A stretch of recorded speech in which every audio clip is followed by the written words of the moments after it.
¿Alguien recuerda de lo que habíamos hablado el domingo pasado? Veníamos hablando acerca de los atributos de Dios, ¿verdad? El domingo pasado habíamos hablado de un atributo que le pertenece a Dios, pero que también Él lo ha puesto en nosotros. ¿Alguien recuerda? Amén. Bien. ¿Cuántos han tenido problemas en la semana, días difíciles, complicados, de tormenta? A ver, levante su mano. ¿Cuántos han tenido problemas? Muy bien. Ahora baje su mano y no la vuelva a subir. Y en esos problemas, en esos momentos, ¿cuántos han meditado en los atributos de Dios? Amén. Amén. ¿Por qué? Porque esos atributos, esas características, Dios ha revelado para ayudarnos en los momentos difíciles.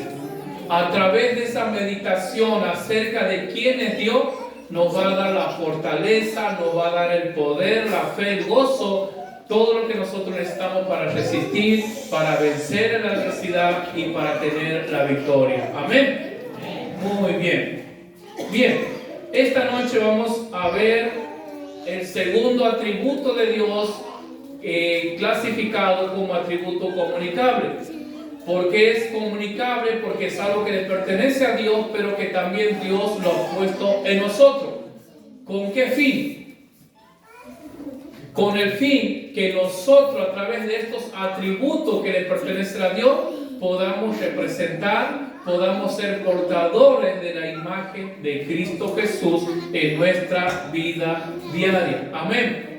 Hoy voy a hablar acerca de la fidelidad de Dios. Yo quiero que usted piense por un momento, ¿qué es lo primero o en qué pensamos, qué nos imaginamos nosotros cuando escuchamos de que Dios es fiel?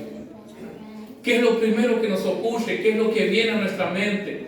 Cuando escuchamos, cuando meditamos, cuando leemos en la Biblia o inclusive cuando adoramos esa hermosa canción de Tu fidelidad es grande. ¿Qué es lo que pensamos nosotros? Que Dios no falla, que Dios está.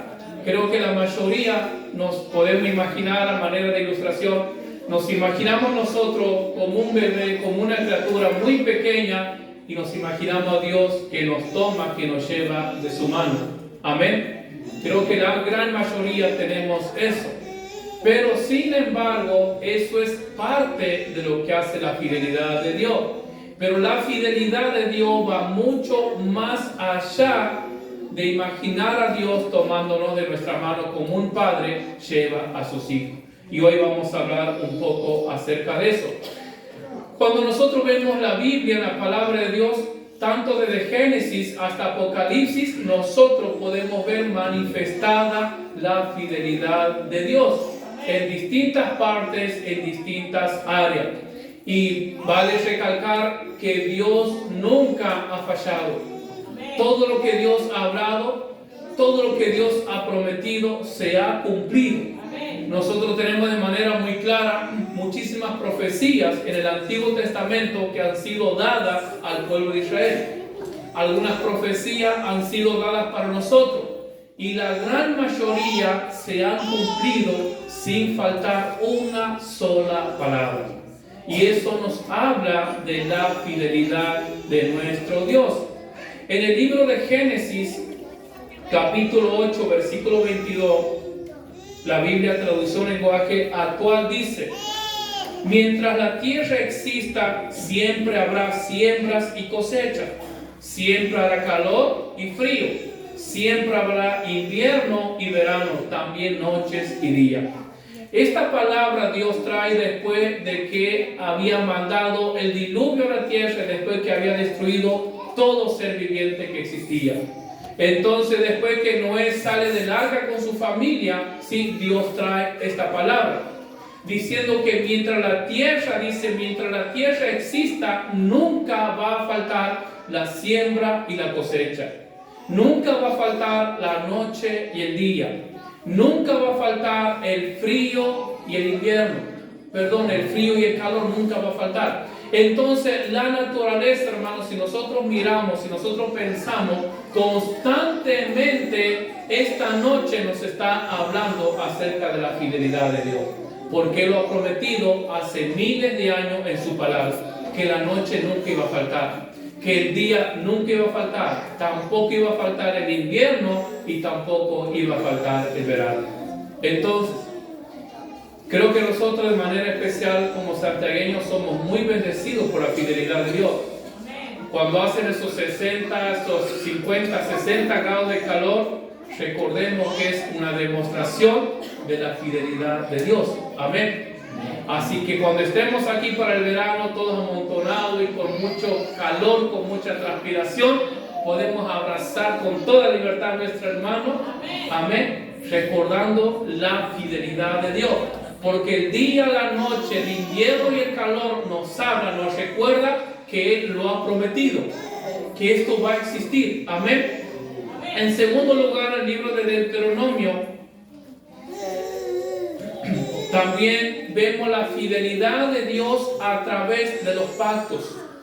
Desde que Dios se ha manifestado al hombre o desde que Dios ha creado al hombre, Dios hizo pacto con el hombre. Lo hizo Dios con el hombre y siempre Dios ha sido fiel.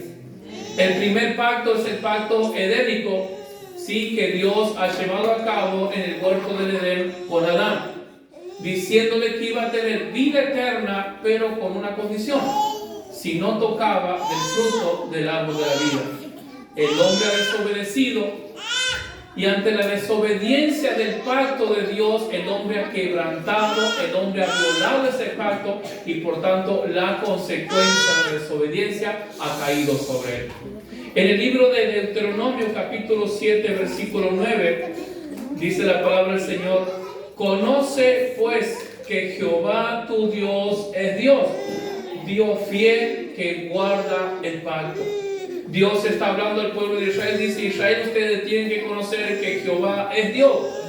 Dios es fiel y que guarda y que cumple el pacto y que cumple todas sus promesas según lo que Él ha prometido a su pueblo. En el libro de Génesis, capítulo 15, versículo 13, nosotros vemos el segundo pacto. Dios en Génesis 14 dice que Dios llama a Abraham, ¿sí? Dios llama a Abraham y dice: vete de tu tierra, vete de tu parentela y haré de ti una nación grande. Te bendeciré, serás de bendición, te engrandeceré y será tu nombre por toda la tierra. Ese es un pacto que Dios estaba hablando con Abraham. En el capítulo 15 de Génesis, versículo 13, entonces Jehová dijo a Abraham: ten por cierto, dice, que tu descendencia morará en tierra ajena y será esclava y será oprimida 400 años. Pero en el versículo 5 del mismo capítulo dice: y lo llevó fuera y le dijo: mira ahora los cielos y cuenta las estrellas si las puedes contar. Y le dijo: así será tu descendencia. Dios estaba haciendo un pacto con Abraham y Dios le estaba dando una promesa, ¿sí? Y le dice a Abraham, en ese momento Abraham lo único que tenía era su vida, a su esposa y un criado.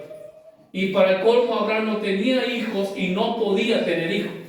Pero sin embargo, en medio de esa esterilidad, Dios trae una palabra.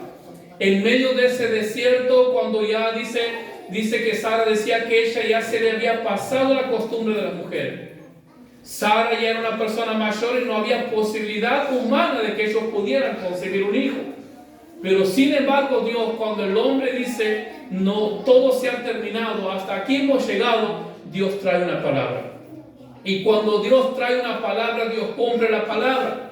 Entonces, en ese momento de desierto, en ese momento de soledad de Abraham y Sara, Dios trae una palabra. Dice: Abraham, mira las estrellas, si las puede contar, porque así será tu descendencia. Pero Abraham no tenía hijos.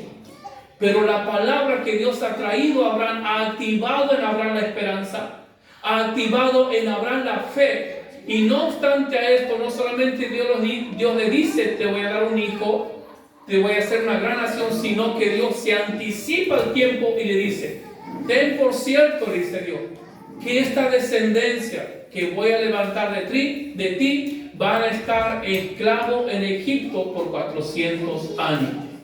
Dios ya le estaba hablando de la descendencia de Abraham, lo que iban a sufrir, cuando ni siquiera tenía un hijo.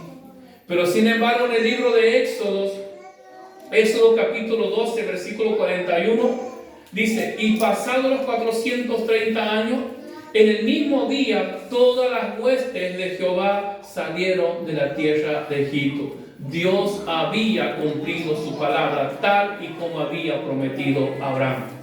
Entonces podemos continuar con muchísimos ejemplos. Podemos ver el ejemplo del pacto davídico. Cuando Dios habla a David, le dice que de su simiente, que de su descendencia, Dios iba a traer la salvación para el mundo. Que de su descendencia se iba a levantar un rey, que se iba a sentar en su trono y que su trono iba a ser como eterno, inamovible, poderoso. Y estaba hablando de Cristo Jesús. Han pasado los años y el profeta Isaías en su libro 7:14 dice, por tanto, el Señor mismo os dará señal. Y aquí que la Virgen concebirá y darás a luz un hijo, y será llamado su nombre Emmanuel.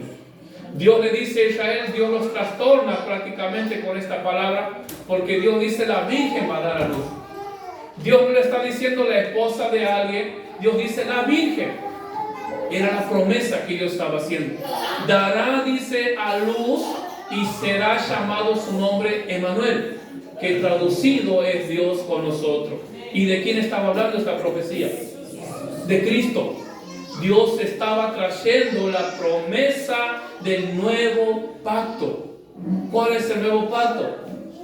El Evangelio de Cristo, la salvación de nuestra alma por gracia de Cristo. Amén. Y en Gálatas capítulo 4, versículo 4, el apóstol Pablo dice, pero cuando vino el cumplimiento del tiempo, Dios envió a su Hijo, nacido de mujer y nacido bajo la ley. Pero cuando vino, dice Pablo, el cumplimiento del tiempo. ¿Cuál cumplimiento? ¿De cuál tiempo? Cuando vino, dice, el cumplimiento del tiempo, Dios envió a su Hijo. Cuando vino el cumplimiento de la profecía que Dios había dado a Isaías, que un hijo iba a nacer de una virgen y que su nombre será llamado Emmanuel. Y dice el apóstol Pablo, el tiempo ha venido, la palabra de Dios se ha cumplido y Cristo ha nacido de una virgen y ha nacido bajo la ley. Entonces, así como eso, podemos tomar muchísimos ejemplos a través de las Escrituras de cómo Dios prometía, cómo Dios hacía pactos con el hombre y Dios cumplía. A su tiempo, en su debido momento, Dios traía en cumplimiento la promesa. Ahora bien, algo muy importante, hermano, que debemos entender: Dios es fiel. Escucha esto. Dios es fiel, ¿en qué sentido? Dios es fiel cumpliendo su promesa. Dios es fiel cumpliendo lo que Él ha prometido a nosotros. Dios, la fidelidad de Dios, hermano, no se relaciona con un Dios que cumple o que complace nuestras peticiones. ¿Me entiende? Dios es fiel con lo que Él ha prometido. Dios está completamente comprometido en cumplir su palabra, sus pactos, sus promesas para nuestras vidas. Dios no tiene ninguna obligación en cumplir, por más que nosotros queramos comprometerlo, por más que nosotros decretemos en el nombre de Él, por más que nosotros declaremos en el nombre de Él, Dios no está obligado a hacerlo. Porque Dios es fiel, simple, sencilla y grandiosamente, porque Él está comprometido en cumplir su palabra, su promesa. Entonces no debemos deprimirnos ni entristecernos cuando nosotros hagamos una petición y la petición no nos sea concedida. Gloria a Dios. No porque yo tenga problemas de salud significa que Dios no es fiel. Dios nunca me ha prometido una vida con ausencia de enfermedad. No porque yo me muera mañana o mis seres queridos se mueran mañana, no significa que Dios es infiel o injusto. Es que Dios nunca me ha prometido que voy a ser inmortal en esta tierra. Todo lo contrario. Pero si nosotros no entendemos ese principio tan básico, nos molestamos con Dios, nos enojamos con Dios y cuestionamos por qué. ¿Por qué esto? ¿Por qué lo otro? Pero primero debemos preguntarnos, ¿qué es lo que Dios me ha prometido? Si yo estoy enfermo, ¿Dios me ha prometido sanar? Si tengo un problema grave que me está matando, ¿Dios se ha comprometido en darme las soluciones del problema? Si tengo problemas, si tengo necesidades, ¿Dios se ha comprometido en solucionarme? No. ¿Lo puede hacer? Sí. Pero Dios no está obligado en hacerlo. Si Dios lo hace, gloria y gracia a Dios, porque Él es fiel. Y si Dios no lo hace, si Dios no responde mi oración, si Dios no concede lo que yo le estoy pidiendo, Él sigue siendo fiel. ¿Por qué? Porque Él va a prometer lo que Él ha cumplido. Entonces, hermano, debemos tener mucho cuidado cuando vamos a orar por un enfermo. Decir, yo te declaro, por más que nosotros lo queramos comprometer, no lo vamos a mover nosotros a Dios de lo que Él es. Dios, la esencia de Dios es que Él es fiel a su palabra, a su mandamiento, a sus pactos, no a nuestros deseos, no a nuestros caprichos. Hermano, Dios no está para satisfacer o para cumplir nuestros caprichos, porque a veces nos comportamos así, somos caprichosos, somos como niños muchas veces, y nos ofendemos y nos enojamos y ya no queremos venir a la iglesia y ya queremos renunciar y porque tengo problemas y porque el diablo me ataca. Dios es fiel. ¿Qué ha prometido Dios? ¿Guardarme de todo mal? Sí, Él ha prometido. Dios ha prometido que Satanás no puede tocar mi familia, no puede tocar mis hijos, no puede tocar mi hogar, claro que sí, pero también está claro que Él lo puede permitir. Pero por sobre todas las cosas debemos siempre entender que Dios es fiel. Por eso siempre, hermanos, debemos escudriñar la Biblia, leer la palabra y asegurarnos y saber y tener bien en claro cuáles son las promesas de Dios para mi vida. Conocer cuáles son las promesas de Dios para mi vida me va a ayudar en momentos difíciles. ¿Por qué? Porque voy a decir, Señor, tú me has prometido en tu palabra. Tú me has prometido, dice en Isaías, que Él da fuerza al cansado. Dice que Él multiplica la fuerza al que no tiene ninguna. Dice que levanta al caído, que Él da fuerza de búfalo. Entonces nosotros podemos decir, Señor, tú me has prometido en tu palabra. No tengo fuerza, Señor, por favor, creo en tu palabra. Señor, me aferro a tu palabra, me aferro a tu promesa, que hoy estoy sin fuerza, no tengo ánimo, no tengo aliento. El problema me está superando, la necesidad me está superando, pero aún así yo pongo mi confianza en lo que tú me has prometido. Quizás hoy, quizás mañana, quizás dentro de un día, pero yo sé que voy a ver tu palabra, yo sé que voy a ver el cumplimiento de tu promesa en mi vida. Porque tú me has prometido. Dios está comprometido en cumplir su palabra. Amén. El segundo lugar donde nosotros vemos la fidelidad de Dios es en sus juicios. Los juicios, cuando nosotros vemos a Dios destruyendo pueblos, destruyendo naciones, mandando a matar niños, animales, mujeres embarazadas, esos son juicios de Dios. ¿Y por qué pasa eso? Porque Dios es fiel. Amén. Mire lo que dice el libro de Deuteronomio capítulo 7 versículo 10. Dice, y que da el pago en persona al que le aborrece, destruyéndolo, y no se demora con el que le odia. En persona le dará el pago. Entonces, cuando nosotros veamos el juicio de Dios sobre una nación, sobre un pueblo, sobre una familia, eso nos está hablando que Dios es un Dios fiel. ¿Qué nos dice el infierno? A ver, ¿qué nos dice el infierno a nosotros? ¿Que Dios es injusto? ¿Que Dios no ama todo? El infierno a grito nos dice que es una clara demostración de la fidelidad de Dios. ¿Por qué? Porque Dios es justo, porque Dios es fiel. No es que aquellas personas que están ahí son inocentes, todos somos culpables y somos responsables delante de Dios. Entonces aquellos gritos desaforados, aquellos gritos desesperados que se pueden escuchar, esos clamores en el infierno, son gritos diciendo Dios es fiel. Nosotros vemos, por ejemplo, si leemos el libro de Apocalipsis, cuando Cristo venga, los juicios que se va a desatar.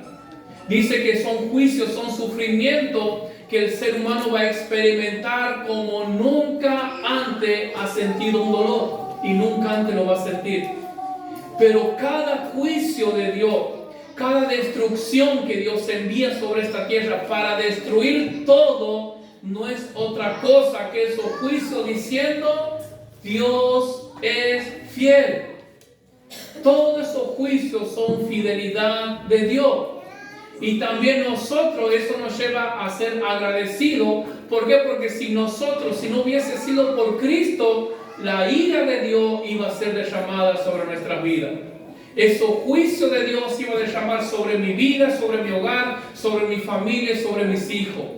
Pero gracias y gloria a Dios que Cristo ha pagado el precio. Ha derramado su sangre, se ha entregado como un cordero inocente, sin pecado, sin mancha. ¿Para qué? Para que nosotros hoy podamos gozar de la fidelidad de Dios. ¿Pero cuál fidelidad?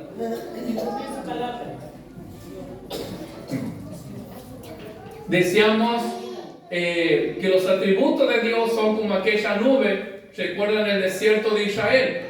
Que de día, ¿sí?, era una nube para Israel que los protegía del calor, y era viceversa para el pueblo enemigo. Tiene dos caras.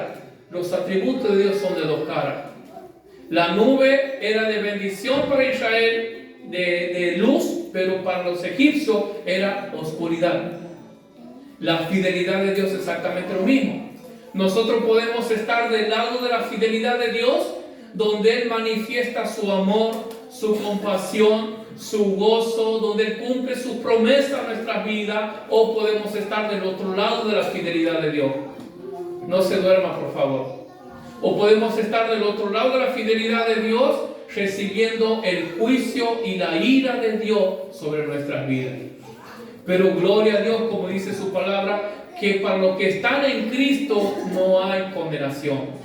Entonces a nosotros lo que nos espera es la gracia, el amor, la misericordia de Dios sobre nuestras vidas todos los días que nosotros tengamos que vivir. Amén. En el libro de Hebreos capítulo 12, versículo 29, también nos habla que Dios, hablando de Cristo, es un Dios que es fuego consumidor. Es un Dios de amor, de misericordia, pero también es un Dios que es fuego consumidor. Entonces eso nos tiene que dar la pauta que con Dios no se juega. No podemos pretender jugar con Dios y con el pecado.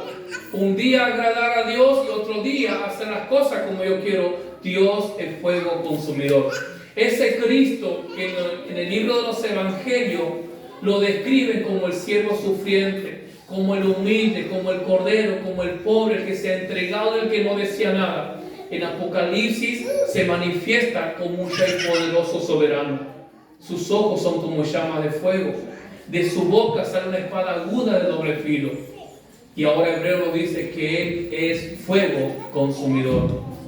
Tenemos dos partes en la Biblia que hablan acerca de la fidelidad de Dios. Tenemos la iglesia y tenemos el infierno. Tenemos la iglesia, que es la esposa de Cristo, que nos habla, que nos dice a grito y que nos cuenta acerca del amor de Dios, la misericordia, la compasión y también la fidelidad. Y tenemos en sentido opuesto y paralelo el infierno. Amén. En tercer lugar, tenemos la fidelidad de Dios en el hombre. Decíamos al principio que Dios es fiel en toda su plenitud. Él nunca falla. Ahora Dios ha puesto parte de esa fidelidad en nosotros. No en toda su excelencia como lo es Dios, sino parte de la fidelidad. Ahora bien, parte de esa fidelidad que Dios ha puesto en nosotros es, recordemos la prédica del domingo pasado que hablamos acerca de la santidad progresiva. Que somos santos y somos justos, pero mientras estemos en esta tierra somos seres humanos perfectos, cristianos imperfectos, donde cada día vamos creciendo en santidad, donde cada día nuestros pensamientos van siendo cambiados, van siendo transformados, nuestra forma de ser, nuestra forma de vestir, de caminar, de hablar, todo va siendo cambiado progresivamente. Y esa es la santidad progresiva. Ahora bien, la fidelidad de Dios en nosotros funciona exactamente lo mismo. No existe persona, hombre o mujer, que pueda ser 100% fiel como lo es Dios, en toda su excelencia y en todo su esplendor, sino que Dios ha puesto parte de esa fidelidad en nosotros. Ahora, la pregunta es, decíamos al principio que Dios es fiel, ¿por qué? Porque Él cumple sus pactos, Él cumple sus promesas. Y nosotros ahora, ¿en qué sentido somos fieles? ¿Haciendo qué?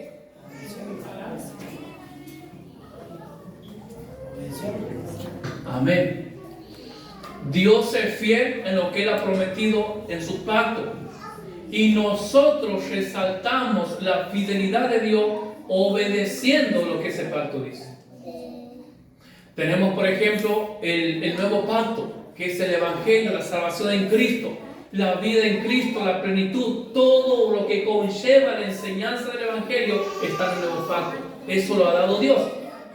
Y ahora nosotros somos fieles, podemos cumplir o podemos portar esa característica, esa imagen de Dios en nosotros, obedeciendo lo que ese pacto dice, obedeciendo la palabra de Dios.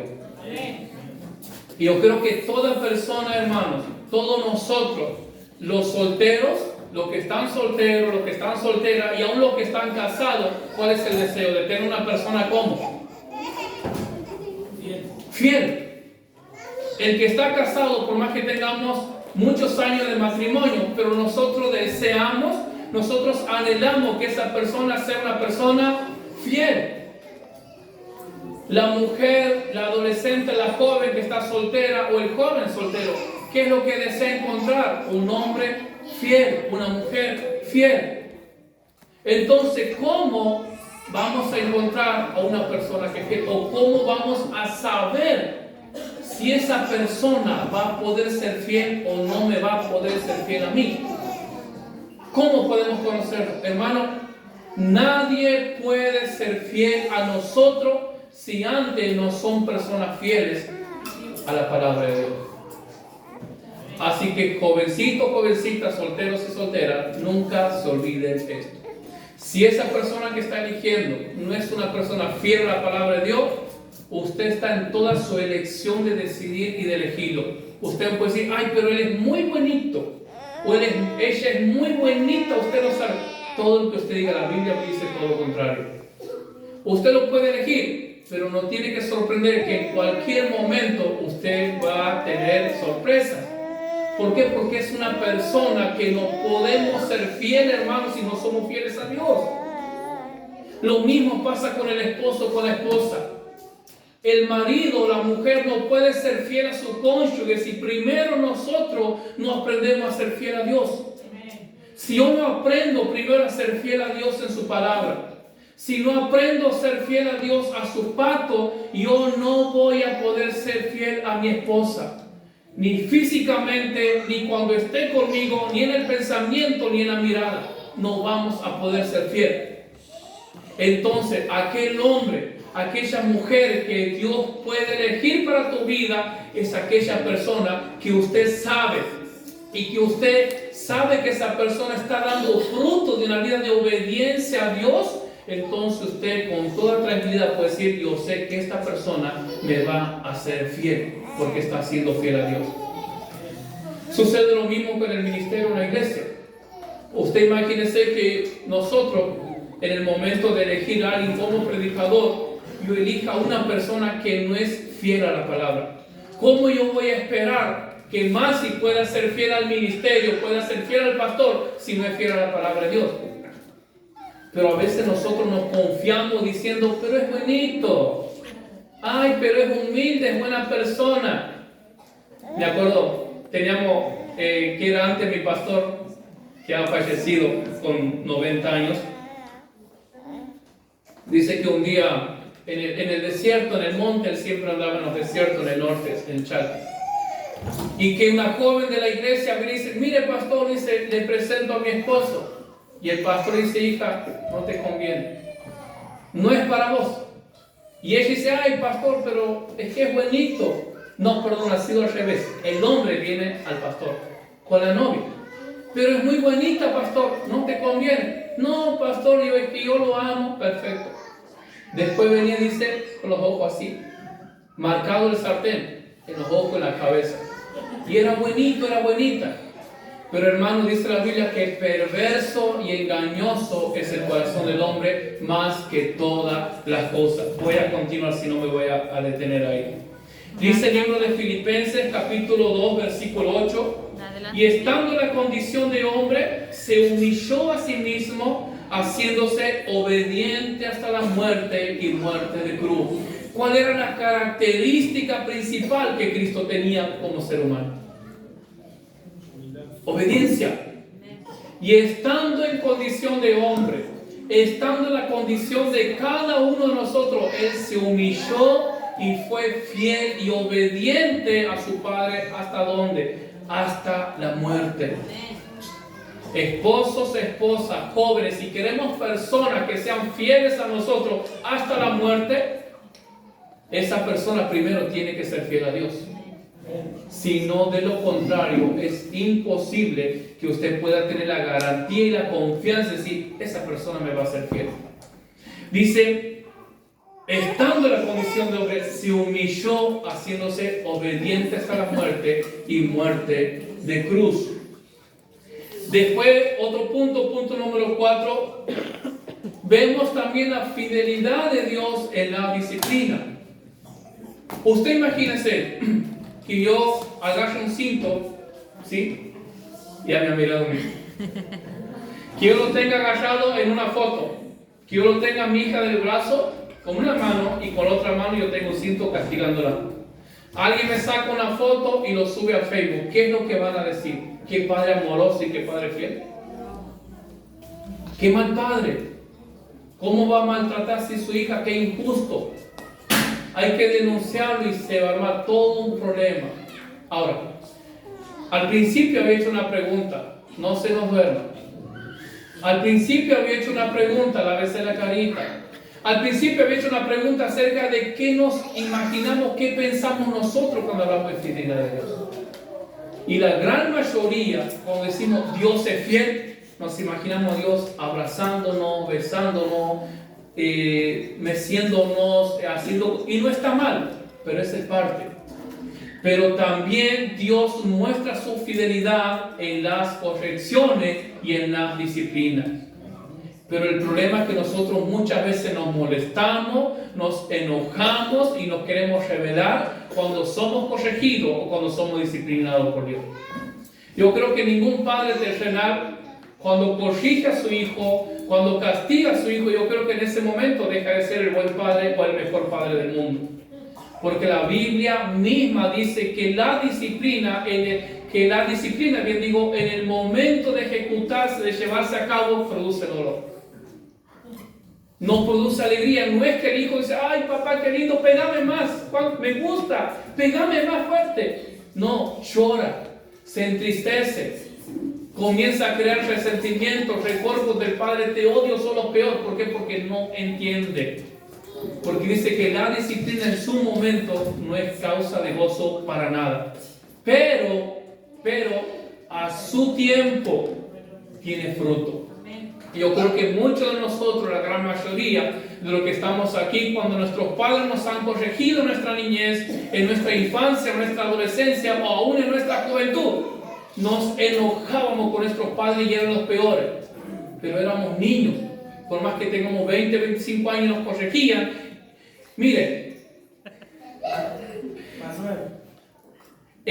por más que nosotros, el hijo pueda tener 5 años, 25 años, 30 años, y cuando es corregido por su padre o disciplinado por su madre, dice, no, que es un niño. ¿Por qué? Porque todavía no entiende la disciplina. Pero dice la palabra que a su tiempo esa disciplina traerá fruto. Entonces va a llegar el día que esa persona va a decir, gracias a Dios por aquellos parchazos, por aquellas cachetadas de mi madre. Gracias a Dios por aquellos cintazos, que en ese momento no lo entendíamos y nos dolíamos y nos daba bronca, impotencia y lo odiamos y no podíamos hacer nada. Pero cuando seamos grandes, vamos a agradecer a nuestro Padre. Hermanos, nosotros somos exactamente lo mismo en la mano de Dios. Dice que Dios a su Hijo, al que ama, ¿qué hace? Reprende, castiga. Usted como padre o yo como padre, nosotros no nos gozamos ante la desobediencia de nuestros hijos. Nosotros no nos ponemos contentos, no los felicitamos, ni le pagamos cosas cuando se porta mal. Nosotros vamos a la corrección, lo disciplinamos. Bueno, Dios es exactamente lo mismo. Si nosotros, hermanos, no nos gozamos ante la desobediencia de nuestros hijos, ¿cómo podemos esperar que Dios se goce, que Dios se alegre cuando nosotros somos desobedientes? Y esto estamos hablando de nosotros, de la iglesia, de los hijos de Dios, de los redimidos por Cristo. De esta manera dice el libro de Hebreos, capítulo 12, versículos 5 y 6. Dice, y habéis ya olvidado la exhortación, que como a hijos se os dirige diciendo, Hijo mío, no menospreciéis la disciplina del Señor, ni desmayes cuando eres reprendido por Él. Porque el Señor al que ama, disciplina y azota a todo el que recibe por hijo. Pero nosotros, ¿qué hacemos cuando las situaciones comienzan a apretar? Murmuramos, nos molestamos, nos enojamos. ¿Y por qué a mí, Señor? ¿Y hasta cuándo esto? ¿Acaso crees que son más dignos que Dios? Mire, hermano, cuando Dios nos corrige, cuando somos disciplinados de distintas formas, de distintas maneras y en distintas áreas de nuestra vida.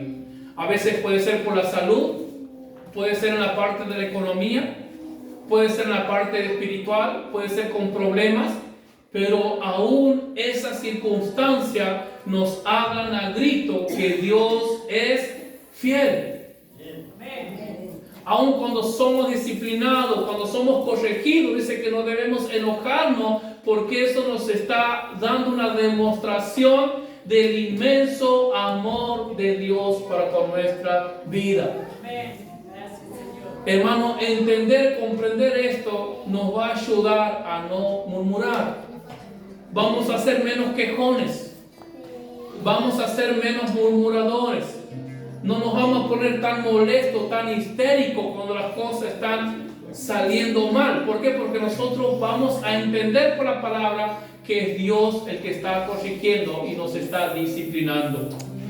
Pero cuando nosotros murmuramos, cuando nos quejamos, cuando nos ponemos rebeldes, nos queremos rebelar contra Dios, lo que estamos diciendo, Señor, tú eres infiel y eres injusto. Mira hasta dónde nos lleva el desconocimiento de la palabra a desobedecer contra Dios. Y a veces nos quejamos porque nosotros creemos a nuestras propias expensas, según nuestros propios criterios, que estamos bien delante de Dios. Y no entendemos, no comprendemos la disciplina del Señor. Dice el Salmo 179, Salmo 119, versículo 75. Dice el salmista, conozco, oh Jehová, que tus juicios son justos. Hermano, Dios a nadie disciplina de manera injusta. Nosotros sí, me incluyo. ¿Por qué? ¿Qué hace un padre? A veces estamos cansados, a veces estamos exhaustos, agotados, y ante cualquier cosa nuestra hija, nuestro hijo ya reaccionamos mal. Y somos injustos. Me pasa muchas veces que estoy cansado, estoy agotado, estoy estresado, a veces reacciono mal. Pero Dios no. ¿Por qué? Porque Dios no lo mueve, Dios no es movido por sentimientos como nosotros, Dios no es movido por las circunstancias como nosotros, sino que Dios se mueve por su carácter. Y Él es fiel. Él es justo, Él es santo. Entonces el salmista dice, conozco, oh Jehová, que tus juicios son santos. Escuche, y que conforme, ¿a qué? Y que conforme a tu fidelidad me afligiste. Cuando estemos afligidos, cuando estemos atribulados, debemos decir, Señor, gracias. Señor, gracias, porque conforme a tu fidelidad estoy siendo afligido. Conforme a tu fidelidad estoy siendo angustiado. Conforme a tu fidelidad estoy siendo procesado o estoy siendo disciplinado. Dice el salmista, es hermoso, dice, conozco, Jehová, que tus juicios son justos y que conforme a tu fidelidad me afligiste. Ahora la pregunta es, ¿cómo debemos reaccionar nosotros ante la disciplina, ante la aflicción que viene muchas veces de parte de Dios? El versículo 76 del mismo libro dice, sea ahora tu misericordia para consolarme. Así que en lugar de quejarnos, de molestarnos, porque a mí lo que debemos decir, Señor, tú eres justo. Señor, gracias, porque conforme a tu fidelidad me estás afligiendo. Y Señor, lo único que te pido, lo único que te ruego y suplico, que consueles mi vida, que consueles mi corazón conforme a tu misericordia. ¿Cambia o no cambia la cosa? Cambia. Y nos hace ser verdaderos hijos de Dios. Entonces no debemos quejarnos ni buscar culpables. Vos sos culpable, vos sos responsable, vos sos, por eso yo soy así. No es, nosotros somos responsables. Y debemos decir, Señor, gracias. Amén.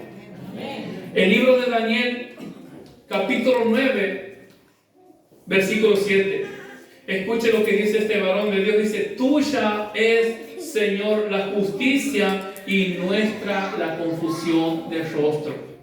La justicia, Señor, es tuya. La fidelidad es tuyo, el amor es tuyo. Y la confusión del rostro nos pertenece a nosotros. El problema, la tristeza, la angustia, el dolor, la disciplina nos corresponde, nos pertenece a nosotros. Porque Dios es fiel y porque Él es justo. Dice Daniel, tuya es, Señor, la justicia y nuestra la confusión del rostro. Ahora, ¿en qué momento Daniel estaba diciendo estas palabras? El profeta dice estas palabras en el momento que el pueblo de Judá, el pueblo de Israel, el pueblo de Jerusalén estaban siendo llevados cautivos. Y este varón de Dios podía ver la vergüenza en el rostro del pueblo de Israel. Importante recalcar, no es que Daniel estaba siendo coronado, él también estaba siendo llevado esclavo. ¿Podía quejarse Daniel? ¿Tenía motivo para quejarse Daniel? Claro que sí. Pero la actitud de Daniel no ha sido de queja contra Dios, no ha sido de reproche, ¿por qué a mí? ¿Por qué? Sino que Daniel dice, Señor, tú eres justo. Esta es tu justicia, Señor, y nosotros somos los responsables de esta vergüenza que estamos sintiendo. Nosotros somos los responsables de esta humillación y de esta esclavitud a la cual estamos siendo sometidos. Así que ante cualquier proceso o problema debemos decir, Señor, tuya es la justicia y la confusión, la vergüenza nos pertenece a nosotros. Amén. Ahora, esa es la actitud que nosotros debemos tener ante la disciplina. Cuando somos corregidos, cuando somos procesados, cuando estamos en problemas, cuando estamos en cualquier tipo de circunstancia. Reconocer su fidelidad en todo tiempo y en todo momento. Amén. A manera de conclusión, escuche. Dios, en el capítulo 15 de Génesis, Dios llama a Abraham y dice, Abraham, sale afuera y cuenta las estrellas, porque así será innumerable tu descendencia. Versículo más adelante en el mismo capítulo, Dios le dice, pero ten por cierto y por seguro que tu descendencia serán esclavos en Egipto 400 años. Y ahora viene la pregunta, ¿por qué Israel ha sido esclavo en Egipto 430 años? ¿Por qué? ¿Por qué sufrían tanto? ¿Por qué sufrían tanto? ¿Por qué estaban siendo esclavizados, maltratados, azotados, menospreciados y humillados? ¿Por qué? Por la fidelidad de Dios. Por la promesa de Dios, por el pacto de Dios, porque Dios había prometido a Abraham que así iba a ser. Pero a veces nosotros solamente esperamos cosas buenas, cosas lindas y bendiciones, esperamos casa, auto, que Dios nos bendiga, que Dios nos prospere. Y solamente creemos que eso es fidelidad. Oh, Dios me ha bendecido, qué fiel que Dios. ¿Y los problemas? ¿Y las necesidades? ¿En las pérdidas de nuestros familiares? ¿Qué vemos? ¿Vemos la fidelidad de Dios o ya nos recinchamos nuestros dientes contra decimos, Señor, ¿por qué? 430 años el pueblo de Israel siendo esclavo. Y esa es una demostración de ¿qué? De la fidelidad de Dios. Porque Dios lo ha prometido. Porque Dios le había dicho a su siervo Abraham que eso iba a pasar. Ahora, ¿cuál es la diferencia? Israel estaba siendo esclavo, sometido por el rey Faraón. Pero ellos estaban bajo promesa y bajo bendición. No es lo mismo sufrir bajo condenación y maldición que sufrir bajo el pacto de Dios y siendo bendecidos por Dios. Jesús dice, en el mundo tendrán aflicción, pero confíen porque yo he vencido al mundo. Entonces debemos saber que vamos a sufrir, vamos a llorar, vamos a derramar lágrimas, vamos a tener problemas, dificultades, pero vamos a estar sufriendo y vamos a estar derramando lágrimas en cumplimiento de la palabra de Dios y en cumplimiento de su fidelidad. ¿Por qué? Porque es Cristo el que ha dicho, ustedes van a sufrir. Ustedes van a ser menospreciados. Entonces cuando estemos en ese proceso, debemos decir, Señor, gracias porque tu palabra se está cumpliendo en mi vida. Gracias, Señor, porque esta es una demostración de tu fidelidad a mi vida. El mundo no lo entiende así, el mundo no lo comprende. Por eso el mundo dice, pero Dios es injusto, ¿por qué permite esto? ¿Por qué esto y lo otro? Pero nosotros que somos sus hijos, como dice el apóstol Pablo, que no todos van a entender, porque algunos tienen entendimiento cegado. Pero nosotros somos hijos de Cristo, tenemos la presencia del Espíritu Santo, el Espíritu Santo mora y habita en nosotros, la venda de nuestros ojos ha sido quitado, entonces nosotros caminamos, soportamos, sufrimos y nos gozamos en todo momento, en todo tiempo, reconociendo que toda es la bondad y la fidelidad de Dios sobre nuestras vidas. Amén. Denle un fuerte aplauso, por favor, al Señor.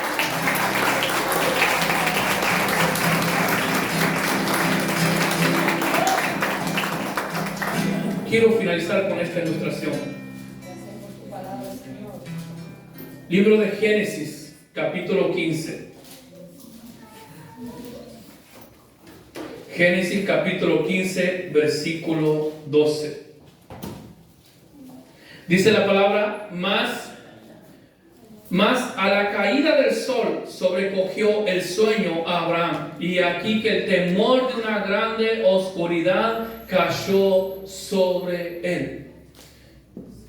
Esta palabra de Dios habla a Abraham. Dios le da la promesa que iba a ser una nación grande su descendencia, etcétera, etcétera. Y Abraham hace una pregunta.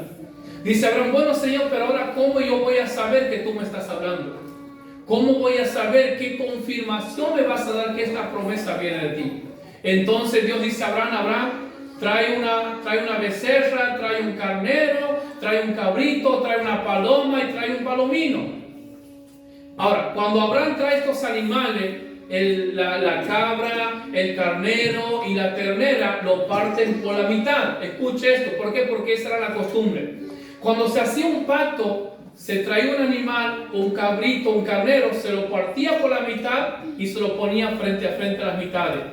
Y las personas que iban a hacer este pacto caminaban por el medio de esos animales. Y lo que eso significaba es que si alguno de ellos fallaba en cumplir ese pacto, a esa persona le tenía que pasar lo que ha pasado a sus animales. O sea, tenía que ser muerto. Eso es el significado. Y Dios le dice a Abraham no desconocía esto. Trae un cordero, trae un carnero, trae una becerra, córtalo por la mitad y vamos a hacer un pacto aquí. Un pacto es vida o muerte. Entonces, ¿qué se supone que tenía que hacer Abraham?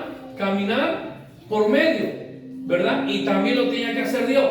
Pero sin embargo, ¿qué es lo curioso de esto? Dice que mientras ha preparado todos los sacrificios y estaban los animales muertos por las mitades cortando, mirándose frente a frente, Abraham estaba esperando la orden de Dios.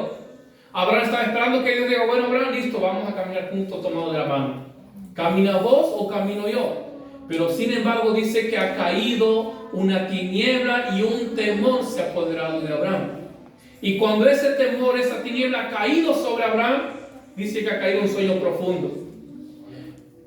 Lo siguiente que ha pasado es, dice que Abraham ha visto como un horno, como algo que humeaba en medio de aquellos animales.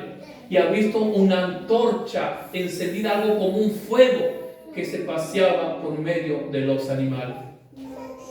Dios, ese pacto Dios no lo ha hecho con el hombre, sino que Dios dice que ha jurado por él mismo que esa promesa de Abraham, que esa promesa que él estaba dando se iba a cumplir. ¿Por qué? Porque Dios no ha jurado por el hombre, no ha jurado por Abraham, sino que Dios mismo se ha paseado por ahí diciendo, yo soy Dios y yo doy esta promesa, y si yo no cumplo, esto tiene que pasar por mí.